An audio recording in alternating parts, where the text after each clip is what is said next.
3 मार्च को कुल्लू के देव सदन में कास्ट कला पर एक संगोष्ठी का आयोजन किया गया। मुख्य अतिथि श्री आर.डी. धीमान, नायब तहसीलदार कुल्लू ने समारोह में हिस्सा लिया। पुजारी कल्याण संघ के अध्यक्ष श्री धनीराम चौहान ने कार्यक्रम की अध्यक्षता की। संस्था के निदेशक अनिल सिंह ने आगामी दिनों में ऐसी और भी संगोष्ठियां आयोजित करवाने का बीड़ा उठाया है। इस मौके पर मुख्य अतिथि आर.डी. धीमान ने कहा कि कास्ट कला का संरक्षण संवर्धन होना आज के नए युग की शुरुआत हो सकती है। उन्होंने कहा कि एक समय था जब हम कास्ट कला पर ही निर्भर थे, लेकिन आज ये शिल्प कला लुप्त होती जा रही है। इस कार्यक्रम में पहुंचे सभी मेरे बुजुर्ग, मेरे साथी, युवा मित्र, सभी का मैं इस कार्यक्रम में हार्दिक स्वागत करता हूं।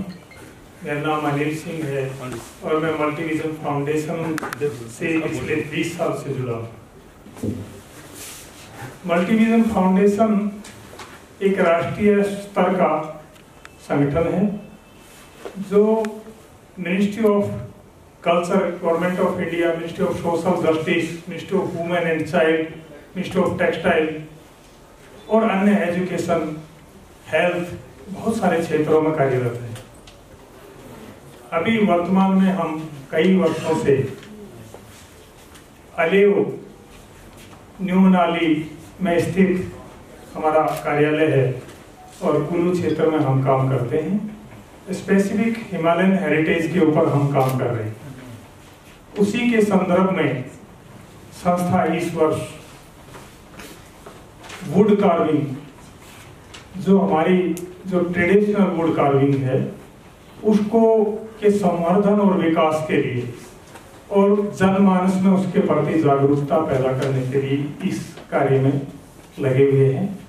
ये मुझे लगता है कि ये जो कला है ये इतनी पुरानी है और जो आज वर्तमान में जो कला है वो एक कैलेंडर की कला आ गई है। मैंने बहुत सारे मंदिरों और ऐसे पुरानी जगहों पर जब हमने एक डॉक्यूमेंट्री फिल्म बनाई है आधा घंटे की, वो फिल्म हम आपको दिखाएंगे, वो इसी पर आधारित है। और ये भारत सरकार से प्रायोजित स्पॉन्सर्ड प्रोग्राम है। ये डॉक्यूमेंट्री हमारे जो है वो सरकार को ही हमें देनी है, लेकिन उसको हम आज रिलीज कर रहे हैं यहाँ पे। तो उसी को लेकर ये प्रोग्राम रखा गया है। एक सेमिनार, गोष्ठी, संगोष्ठी और परिचर्चा, इस पर आप लोगों का रहेगा।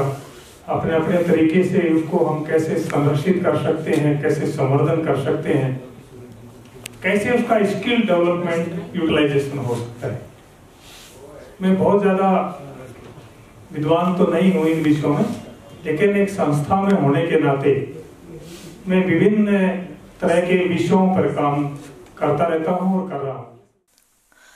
आज के मुख्य अतिथि महोदय श्री आर.डी. धीमान, नायब तहसीलदार कुल्लू से निवेदन करते हैं कि वे दीप प्रज्वलित कर कार्यक्रम को आगे बढ़ाएं और मल्टीविजन फाउंडेशन के डायरेक्टर श्री अनिल सिंह जी मुख्य अतिथि महोदय को एस्कॉर्ट करें। देवताओं के रथ जो है वो चिम्मू के बनते थे, दरड़ की जो है वो जमाने बनते, अर्गलाएं बनती थी और आंगों का प्रयोग होता था और उसमें भिन्न प्रकार की नक्काशी होती रही है। मंदिरों की स्थापत्य कला तो बड़ी अद्भुत रही है। हमारे पहाड़ी शैली, पंगौड़ा शैली के जो मंदिर बने हैं उनमें कास्ट कला के अद्भुत नमूने हैं, जैसे हरिम्बा मंदिर है। जहाँ तक हमारे ऐतिहासिक दस्तावेज जो संजोए गए हैं उनमें मृगला मंदिर लाहौल जो उदयपुर का है वो किसी भी से कम नहीं है। ये कुल्लू और लाहौल स्पीति के आसपास के क्षेत्रों में जो उस पर बोर्ड लगे हुए, पट लगे हुए हैं, जिसमें उसके इतिहास के बारे में या बनने के बारे में या उस कारीगर के बारे में लिखा गया है, वो जो पट्टिका भी जो आज पढ़ी भी नहीं जाती है, उनको पढ़ने के लिए भी बड़ी मेहनत करनी पड़ती है। फिर भी कई देवताओं के जो मंदिरों से निकल करके नए निर्माण हुए तो उनको बड़ा संभाल करके रखा गया है। तो इस प्रकार हमारे घरों की जो कला है वो किस प्रकार की थी, हमारे जो सामान रखने का स्थान था, कोठड़ियाँ थी, क्या कैसे थी, उनको संरक्षण करने की अब जरूरत महसूस हो रही है। पहले तो आधुनिकता की दौड़ में हम सब उनको जो है वो खराब करते गए, कोई तोड़ते गए। हम अलमारी बनाएंगे, कोठरी छोड़ देंगे, हम ग्रिल लगाएंगे, हम अपने भिड़कों को तोड़ देंगे। इस प्रकार की अनेकों प्रकार से विघटन होता गया। जितना ही हमारे यहाँ पाषाण कला जो है समृद्ध थी, उससे कहीं अधिक हमारी काष्ठ कला समृद्ध थी। काष्ठ कला के जो कारीगर थे, उनका जो समाज में मान और सम्मान था वो बड़ा अद्वितीय था। उनके खाने के भी नियम थे, उनके बनाने के भी नियम थे, और उनके काम करने के नियम थे, और उनकी दादागिरी भी बहुत थी, क्योंकि उन्हें समाज बड़ा सम्मान करता था।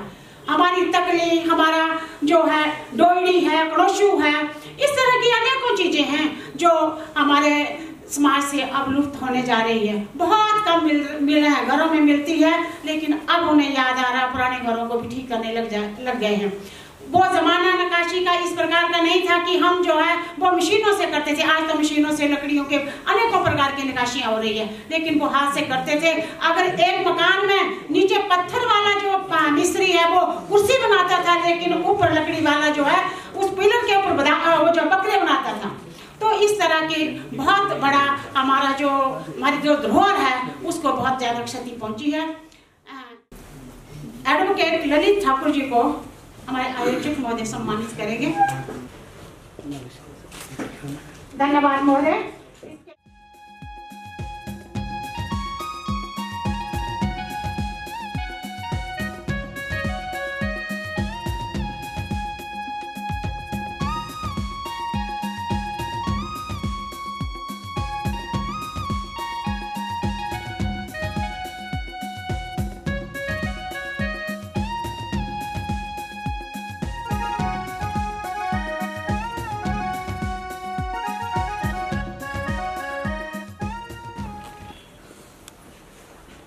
महामंत्री हैं, जिनके संयोजन से जो है बहुत सहयोग मिलता है, में भी बड़ा कार्य रहता है, व्यस्त रहते हैं।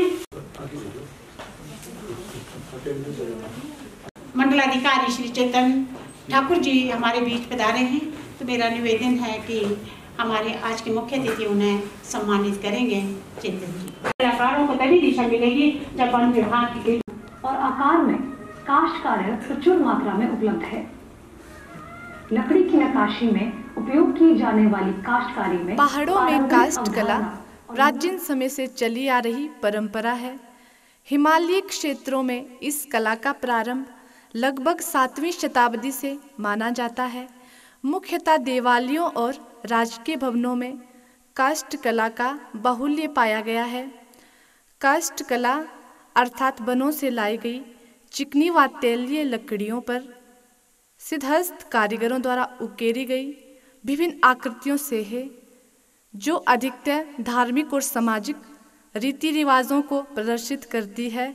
7वीं शताब्दी से पहले प्रस्तर शैली प्रयोग में लाई जाती थी, जिसमें देवी देवताओं, नागों, 64 योगिनियों, यक्ष, किन्नरों या प्राकृतिक दृश्यों को पत्थरों पर उकेरा जाता था।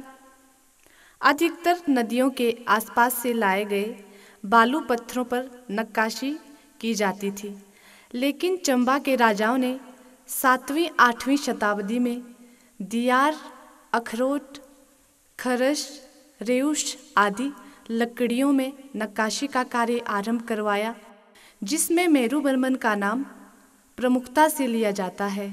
उनके राज्यकाल में भरमौर के लक्षणा देवी जैसे मंदिर आज भी काष्ठ कला के जीवंत उदाहरण है।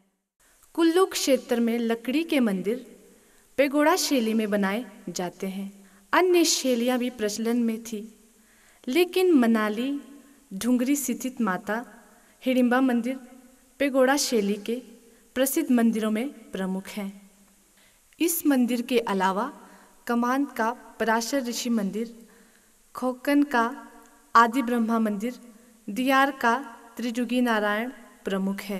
पश्चात में यहाँ के साहित्यविद डॉक्टर सूरज ठाकुर जी को आमंत्रित करती हूँ कि वे आए और अपना सुझाव दें। यहाँ उपस्थित सभी हमारे प्रबुद्ध साथियों, पत्रकार महोदय, आज इंडिया विजन द्वारा जो ये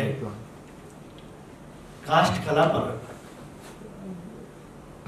वृत्त चित्र दिखाया गया, इसके लिए मैं इनको बधाई देता हूँ। बड़े अथक प्रयासों से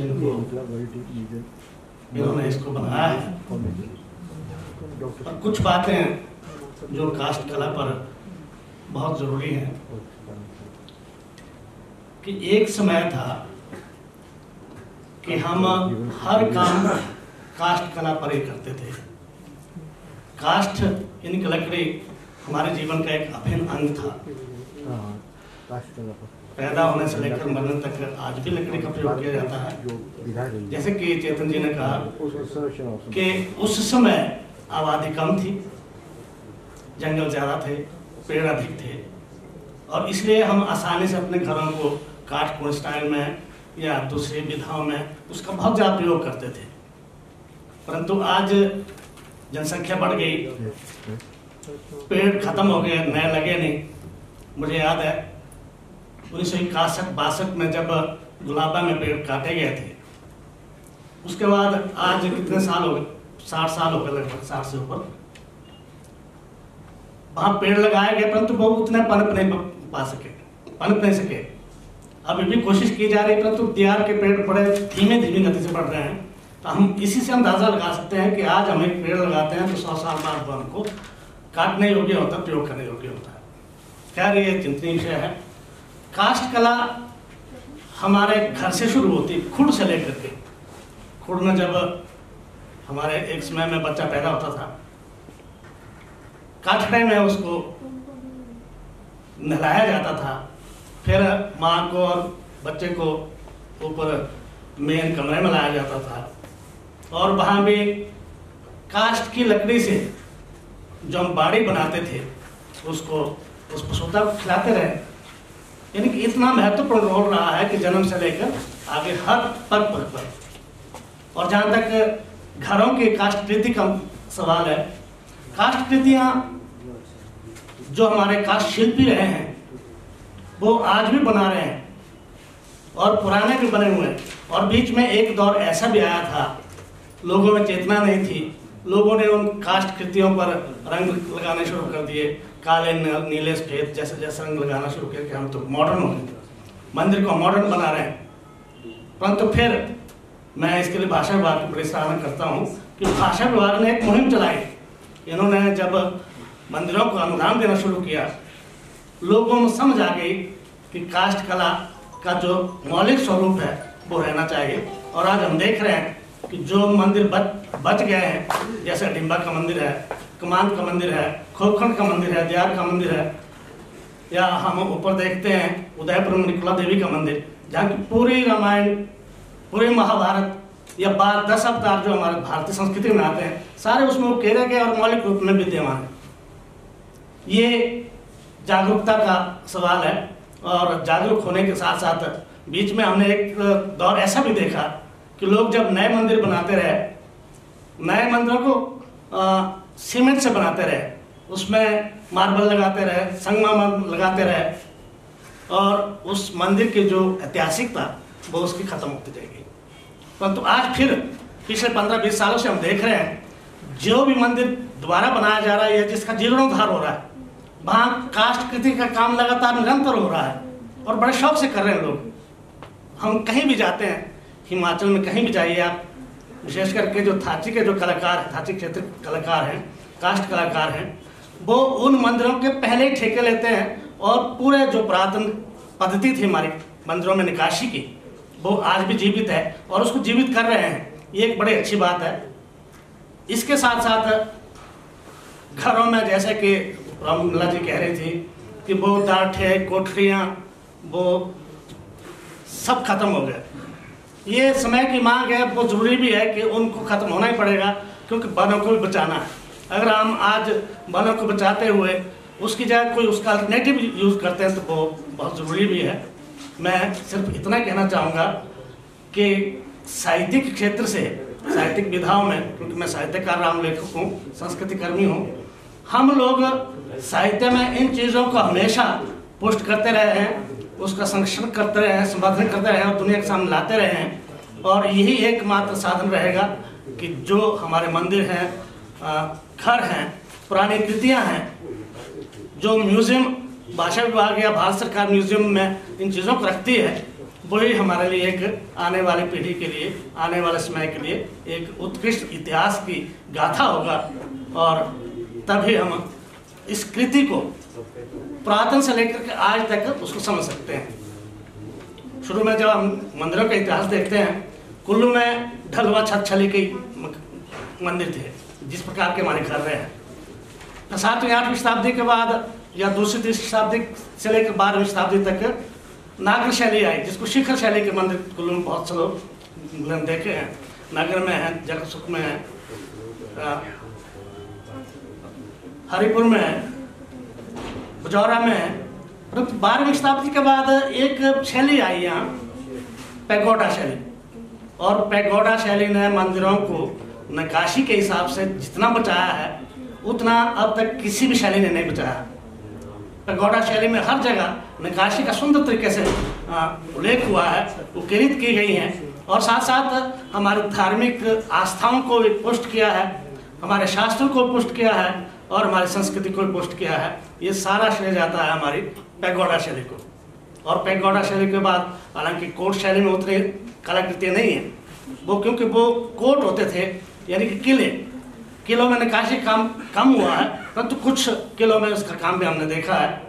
और आज दोबारा से नए सिरे से जो मंदिर बन रहे हैं वो सराहनीय है कि उसमें नक्काशी का उत्कृष्ट काम हो रहा है और होगा। मुझे उम्मीद है कि आने वाले समय में जो काष्ठ कृतियाँ हैं, काष्ठ कला है, वो और भी ज़्यादा पुष्ट होगी। नौजवानों में उसके प्रति जोश पैदा हो रहा है और होगा। ये कृति, काष्ठ कृतियाँ मरने वाली नहीं हैं।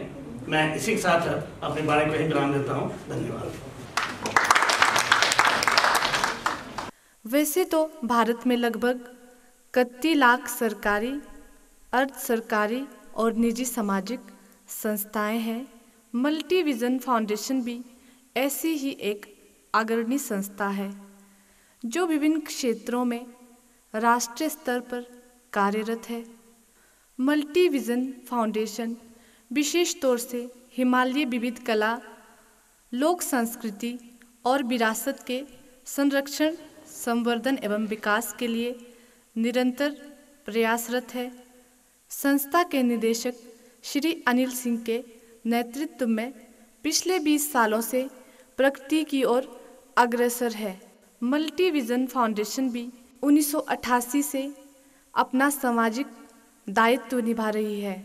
देश के अन्य राज्यों की तरह संस्था अलेव मनाली, हिमाचल प्रदेश में विगत वर्षों से सेवारत है और समय समय पर कुल्लू लोक संस्कृति, सामाजिक सरोकार, पर्यावरण, योग एवं प्राकृतिक चिकित्सा जैसे अनेक विषयों पर कार्य कर रहे हैं और निश्चित अंतराल पर लोक नृत्य प्रतियोगिताएं, खेल प्रतियोगिताएं, युवा विकास कार्यक्रम विषयों पर कार्यशील रहती है। धन्यवाद महोदय। इसके पश्चात में लाहौर से आए श्री संसार चंद्र शर्मा जी को आमंत्रित। आप सबको नमस्कार। आज जो यहाँ पर ये जो सेमिनार हो रहा है, इसके लिए मैं जो सेमिनार के जो कार्यकर्ता है उनका मैं आभार प्रकट करता हूँ। इसके पश्चात मेरा निवेदन है डॉक्टर सीताराम ठाकुर जी से, वे आए और अपना वक्तव्य प्रस्तुत करें। काष्ठे दीप्यते येन तत् काष्ठम्, जो प्रकाशित होती है। काष्ठ एक धातु है, उससे शब्द लेना है काष्ठ। काष्ठ मतलब काठ। तो वनमंडलाधिकारी ने बचाने की बात कही।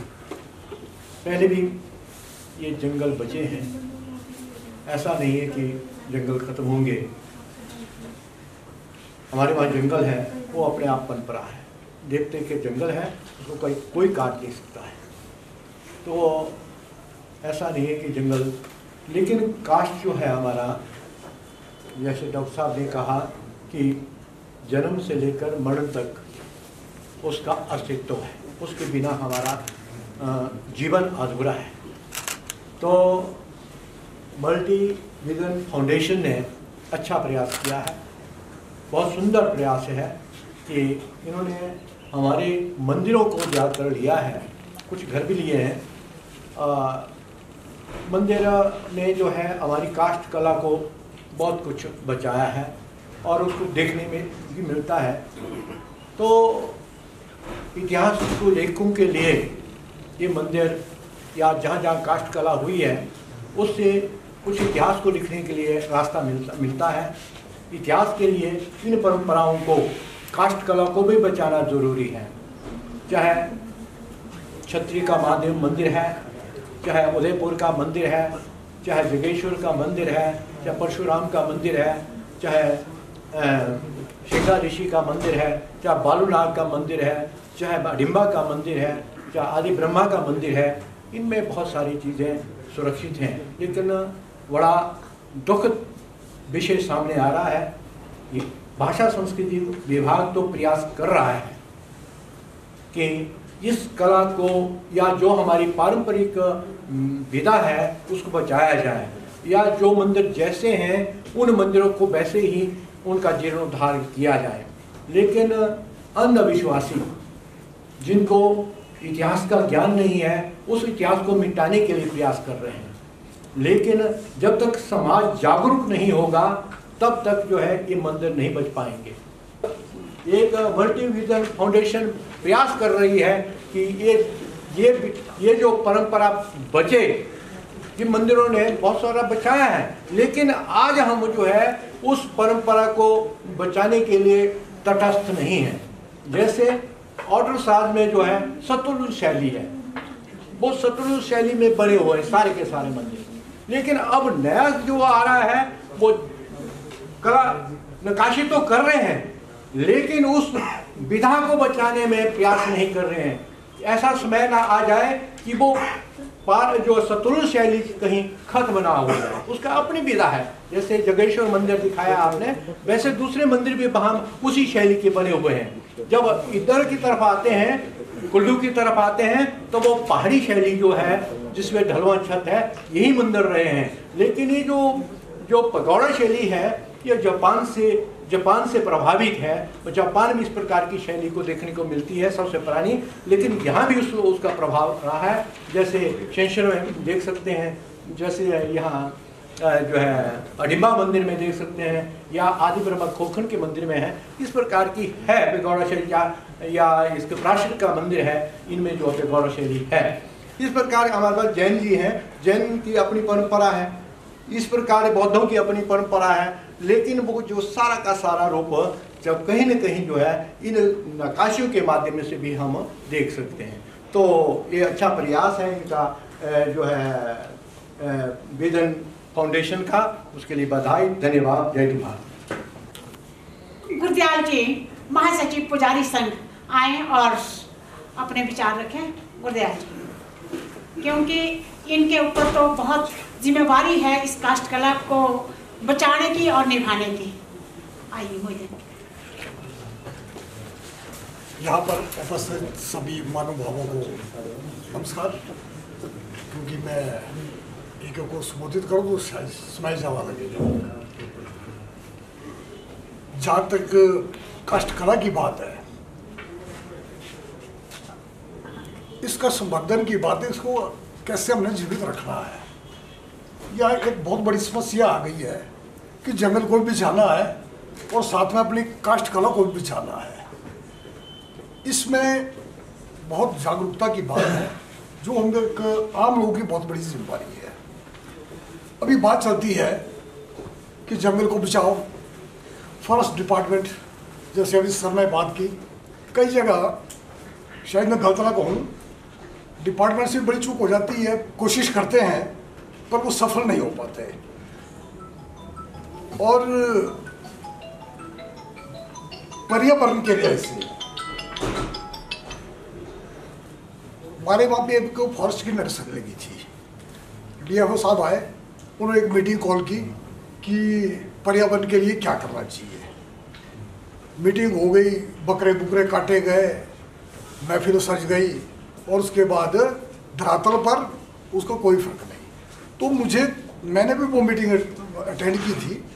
उसके बाद मैंने एक अपने आप पर उसको धरातल में उतारा। आज की डेट में मेरे पास कम से कम भी 150 से ज़्यादा पेड़ दियार के लगभग 60 से 70 फुट लंबे हुए, जो मैंने खुद लगाया है। सिर्फ 22-23 साल पहले की बात है। काष्ठ कला के ऊपर ध्यान रखना है तो हमको बनाव के ऊपर भी ध्यान रखना है, ताकि हमारे काष्ठ शैली को भी इससे बल मिले। ज़्यादा नहीं कहूँगा। अब हमारे पास लोक कलाकार हैं लाहौल स्पीति से। ये हैं श्री सुखदास मिंगता जी। सबको नमस्कार। मैं लाहौल स्पीति से हूँ। मैं सीता और राम के जो है नक्काशी जो है, तो मेरा निवेदन है कि हमारे बीच जो हमारे मुख्य अतिथि नायब तहसीलदार साहब आरडी धीमान जी वो आएँ और अपना आशीर्वाद कहकर हमें अनुग्रहित करें। जैसा कि आप सबको विदित है, आज हम यहाँ पर एक विशेष विषय पर चर्चा के लिए एकत्रित हुए हैं और मुझे यह बहुत सौभाग्य प्राप्त हुआ है कि इस अवसर पर चंद शब्द आपके साथ साझा कर सकूं। मैं आपको एक सूचना देना चाहता हूँ कि जो आप काष्ठ कला की बात करते हैं, मैं इस काष्ठ कला से जुड़ा हूँ। मेरे दादा, मेरे नाना इस काष्ठ कला में निपुण रहे हैं और जो हमारे एरिया के मंदिर जितने भी, वहाँ पर लगभग हर मंदिरों में उनकी काष्ठ कला की उपस्थिति दर्ज है। मैं बहुत गर्व महसूस करता हूँ कि फाउंडेशन ने मुझे यहाँ पर बुलाया। जैसा कि प्राचीन काल से ही हिमाचल के मंदिरों में लकड़ी की नक्काशी करने की उच्च परंपरा रही है। पूरे हिमाचल में है ये, परंतु जिला कुल्लू में बहुत सारे मंदिर, इसलिए यहाँ पर बहुत ज़्यादा नक्काशी हुई है, जो कि सुरक्षित करने की जैसे अति आवश्यकता है। फाउंडेशन ने इसका बीड़ा उठाया। भारत सरकार इसमें सहयोग कर रही है, जो कि एक बहुत ही गर्व का विषय है। ये जो विलुप्त होती जा रही है, जहाँ पर हम प्राचीन मंदिरों की बात करते हैं, वहाँ से जब नए जीर्णोद्धार हो रहे हैं, वहाँ जरूर कुछ प्रॉब्लम आ रही है। वहाँ पर समस्या ये आ रही है कि पुरानी जो नक्काशी है उसको रिप्लेस किया जा रहा है। इस नक्काशी में ग्राफिक और जो ये अभी जो नया अवतार आया है, मंदिरों में जो नई लकड़ी बाहर से आ रही है और वो उसको सिर्फ स्थापित किया जा रहा है, उसमें थोड़ा प्रॉब्लम है, क्योंकि जो लोकल नक्काशी करता है, जो कलाकार है, उनका भी संरक्षण जरूरी है। जो बाहर से आ रहे हैं, परंतु एक जैसे अभी कई विद्वानों ने कहा कि कुछ मंदिरों में अब शुरू हो गया है कार्य, जो अच्छी बात है। इसकी संरक्षण बहुत ज़रूरी है। संस्था ने इसमें अपनी दिलचस्पी दिखाई, इसके प्रयास किया, इसके लिए मैं इनका आभार व्यक्त करता हूँ। इस मुझे मल्टीविजन फाउंडेशन कुल्लू इस दिशा में प्रयास रहेगी, आगे भी मुझे विश्वास है। और जो भी सहयोग, चाहे मेरा निजी तौर पे हो या मेरी उसमें जुडिशन की बात हो, जहाँ तक मेरा प्रयास रहेगा, जहाँ तक मुझसे कुछ बन पड़ेगा, मैं हर संभव प्रयास करके आपको सहयोग करता रहूँगा। इसी के साथ बहुत बहुत धन्यवाद। इस तरह से हमें ठीक है कि नक्काशी के लिए और इसके ये कि जो प्राचीन कलाएँ हैं हमारी नष्ट होती जा रही हैं, हमें प्राचीन जो हमारी सभ्यता संस्कृति है, हमारी नक्काशी का कार्य है, पेंटिंग है, चित्रकला है, गायन विद्या है, इनको संरक्षण प्रदान करने की गवर्नमेंट की तरफ से बहुत ज़रूरत है। इस multi vision foundation new Manali Kullu को अनुरोध करें। हमारे एक मंदिर बन रहा है। एक मुद्दा उठा था कि पहले सीमेंट नहीं लगाते, जब सीमेंट लगा रहे मंदिरों की सारी शोभा खत्म हो रही है, उसका प्रभाव खत्म हो रहा है। सुचूर महादेव का मंदिर बन रहा है मेरे पंचायत में, मेरे गांव में, ग्राम पंचायत टीट। उन्होंने पहले कहा कि इसमें सीमेंट का एक चमच भी नहीं लगेगी। पुरानी शहरी में जैसे मार्च पीसते थे, मार्च पीस करके जो हमको रद्दों को बुलाया गया कि काम स्टार्ट है, चला हुआ है काम, मतलब छत लगने को तैयार है। तो ऐसे इस तरह का वो शहरी में काम कर रहे हैं, कास्ट कर रहे हैं। इस कार्यक्रम को जो 4 चांद लगाए हैं जिन्होंने, वो अभी तक चुप बैठे हैं, उनसे हम कभी कुछ सुन नहीं पाए। बहुत मेहनत की है इन्होंने, बहुत लगन से काम किया है। अनिल जी अकेले थे तो इन्होंने आकर के इनका बहुत सहयोग दिया।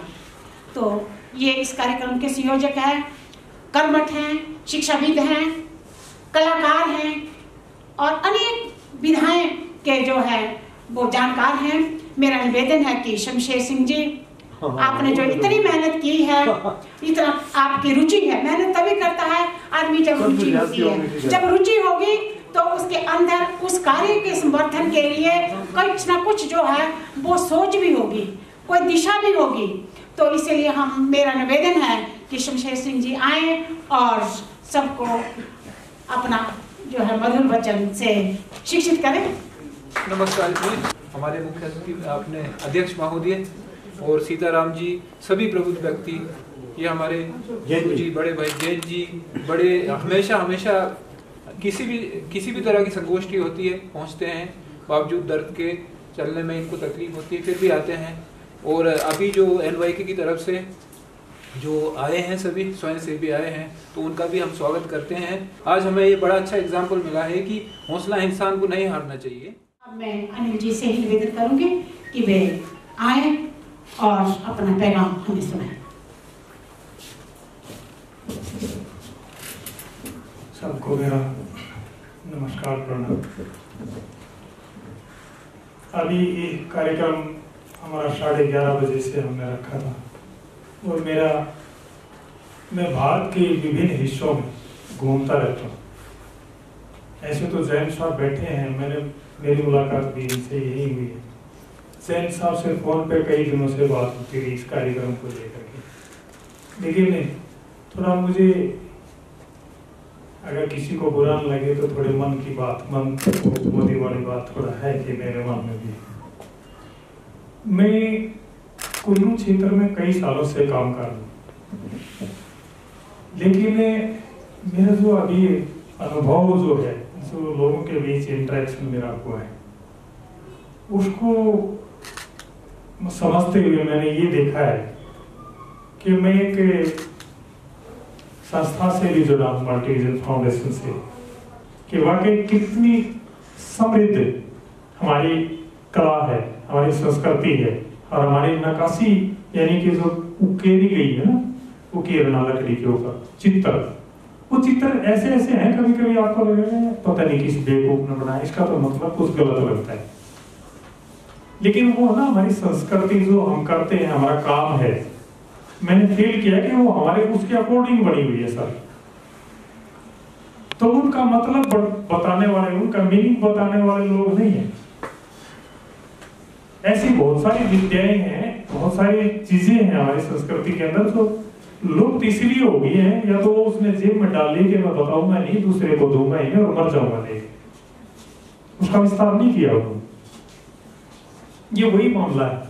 अभी जो नक्काशी है ना, आप सोचते होंगे नक्काशी तो अभी भी है, लेकिन जो पुरानी नक्काशी है ना, उसमें ज्योमेट्री का भी उपयोग है, ज्योतिष का भी उपयोग है, अन्य चीजों समाज में जो हमारे काम है उनका भी उपयोग है। लेकिन अब तो कैलेंडर में शिव जी की बनी है, पार्वती की बनी है, कुछ और बना है, वो छप रही है, वही लकड़ी उकेरी जा रही है हमने नए मंदिरों में। यही है सर, मैंने देखा है कई मंदिर मैंने देखे पुरानी लकड़ी उखाड़ के एक कोने में डाल दी। मुझे लगता है जो लोग यहाँ म्यूजियम चलाते हैं उन्होंने खरीद लेनी चाहिए उसको। वो कारण क्या है, वो लाखों रुपए की है, उनको नहीं पता ये लाखों रुपए, उनको लगता है लकड़ी है। जैसे पुरानी मूर्तियां जो हमारी पत्थर की है, चाहे वो कॉपर की है, चाहे वो अन्य शेप में या लकड़ी की है, वो इतनी इंपॉर्टेंट, उनकी अरबों खरबों की मतलब वो है वैल्यू, मूल्य उसका। पता ना कितनी सारी हमारी मूर्तियां इंग्लैंड के संग्रहालय में शायद है, वो चोरी हो गई हैं या जब हमारा देश गुलाम था तब गई। तो वो संस्कृति है हमारी। आपने तो पता ही नहीं आप किसके पुत्र हो, कौन सी आपकी जाति है, कहां से आप आए हो, कैसे बताओगे हम कौन है। संस्था भविष्य में भाषा और संस्कृति के अन्य अनछुए विषयों पर भी कार्य करने का प्रयास करेगी ताकि दुर्लभ संस्कृति का संरक्षण किया जा सके।